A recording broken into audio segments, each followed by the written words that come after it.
You know, a proper Nintendo cinematic universe can actually work. It really does just come down to the execution. Proof is in phase 1 of Marvel. It isn't perfect and there's a lot of missed potential, but each film is pretty unique with a strong focus on world building and most importantly characterizations. And just because I want to, I'm going to pitch an idea for a NCU, I suppose. An NCU phase 1. First of all, we got Super Mario Brothers. I know one should say, wouldn't this just be the recent Mario film, but personally I found that film to be pretty lackluster when it came to world building and characterizations, so I'm going to be using a hypothetical different Mario film instead. But this film should still retain the incredible and spectacular visuals of the recent film, but it needs an actual complex story. And no, it's a kids movie excuse doesn't work, just look at Ollie. This doesn't excuse lazy writing. So for starters, we have a Mario origin story film with strong world building and characterizations. Next is The Legend of Zelda. Basically the same deal, of course, great visuals and storytelling, but Legend of Zelda has a lot of great potential and stories to choose from. Of course the movie should need to be an origin story, so something like Skyward Princess. And as crazy as this sounds, I actually think Link should not have a voice actor. I think Link should be a mute, impressionable but strong-willed and kind-hearted young warrior type. Metroid. So basically Alien or Aliens 2 and probably a little more action-packed.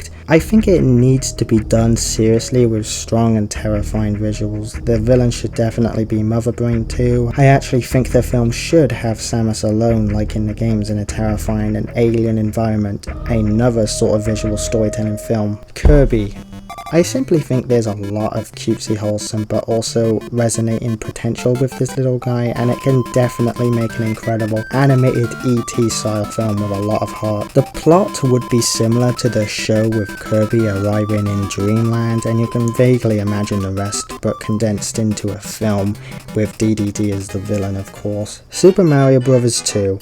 Alright, so yes, I'm going with Wart as the primary antagonist and using Subcon as the location. The story will give Peach and Toad more agency and importance, because I would have made it in the first film. Peach would basically be regulated to a damsel, but after that experience she wants to be more in control, so Peach actually has an arc instead of already being perfect in every way. Also, the whole dream angle will be used to both tie into Kirby in a subtle way, but also to tell a story about Mario's personal dreams. I'd characterize Mario as a failed entrepreneur or something along those lines, regulated to a pessimistic and cynical plumber, only caring to protect his brother, I suppose. So the story would delve into and deconstruct Mario and help him move on by basically learning his desires were actually superficial anyway.